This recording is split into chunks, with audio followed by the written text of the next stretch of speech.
पंचतंत्राच्या गोष्टी यामधील एक गोष्ट सांगणार आहे. गोष्टीचे नाव आहे 3 चोर. एका गावात एक ब्राह्मण राहत होता.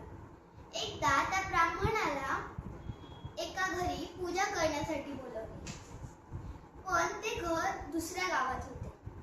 तो दुसऱ्या गावात पूजा करण्यासाठी गेला. त्याने खूप उत्तम प्रकारे व चांगल्या प्रकारे ती पूजा संपन्न केली व त्याला दानात एक बकरी भेटली. त्याने त्या बकरीला खांद्यावर घेतले आणि त्याचा प्रवास सुरू केला. त्याच्या गावाकडे जाण्यासाठी एक लांबट रस्ता होता. त्या रस्त्यामध्ये एक जंगल होते. त्या जंगलाच्या मध्ये एक वडाचे झाड होते. वडाच्या झाडाच्या खाली 3 चोर बसले होते. त्या चोरांना तो ब्राह्मण दिसला, ज्याच्या पाठीवर एक बकरी होती. जी बकरी गुबगुबीत होती आणि खूप चांगली होती. त्यांनी त्या बकरीला मेजवानी करायचे ठरवले. त्यांनी एक योजना बनवली. पहिला चोर ब्राह्मणाजवळ गेला आणि तो म्हणाला, ब्राह्मणा, तू हे काय करतोयस? ही कृती केल्यानंतर आपल्या समाजात याचा काय फरक पडेल याचा तू विचारही नाही केला ब्राह्मणा. हे ऐकताच ब्राह्मण म्हणाला, असं मी काय केलंय? पहिला चोर म्हणाला, तू तुझ्या खांद्यावर एक कुत्र्याला घेतलंय, हेही तुला कळत नाहीये? ब्राह्मण म्हणाला, तुझं डोकं फिरलंय का? मी कुत्र्याला नाही, बकरीला खांद्यावर घेतलंय. हे ऐकताच चोर म्हणाला, क्षमा करा मला, आणि तो तिथून फरार झाला. काही अंतर चालत गेल्यानंतर दुसरा चोर आला.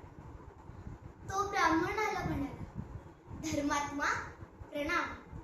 तुम्ही हे कृत्य करताय त्याने आपल्या समाजात काय फरक पडेल? काय होईल आपल्या समाजाचं जर धर्मात्म्यांनीच असं केलं तर? ब्राह्मण म्हणाला, मी काय केलंय? तो चोर म्हणाला, तुम्ही तुमच्या खांद्यावर एक मेलेलं बकरू घेऊन चाललाय. तुम्ही पवित्र, तेही गंगासारखे, आणि तुम्ही एका अपवित्र प्राण्याला घेऊन चाललाय. हे तुम्हाला शोभा देत नाही. ब्राह्मण म्हणाला, तू येडा झालाय का? तुझं डोकं फिरलंय का? हे ऐकताच दुसराही चोर म्हणाला, क्षमा करा मला, आणि तोही तिथून फरार झाला. काही अंतर चालत गेल्याने तिसरा चोर ब्राह्मणासमोर येऊन तो म्हणाला, महाराज, तुम्ही हे काय करत आहात? मी असं बघितलं नव्हतं की कोणत्या महाराजांनी असं केलंय. तुम्ही पूजा संपन्न करून आला, आणि तीही शुभ पूजा संपन्न करून आला, आणि वरून हे अपवित्र का? तुम्ही तुमच्या खांद्यावर एका गाढवाला घेऊन चाललाय. हे काम चांगले नाही आहे. हे ऐकताच ब्राह्मण चकित झाला. तो म्हणाला, मी गाढवाला घेऊन चाललोय? पहिला म्हणाला कुत्र्याला घेऊन चाललाय, दुसरा म्हणाला मेलेलं बकरू घेऊन चाललाय, आता तू म्हणतोयस गाढव? त्याने त्या बकरीला जमिनीवर आपटली. ती बकरी होती. ब्राह्मण जोराजोरात ताडू लागला. तो म्हणाला, ही बकरी पिशाच आहे. ही प्रत्येक वेळेत तिचं रूप बदलते, आणि ही बकरी माझ्या घरी काहीतरी अपशकुन करायला आली.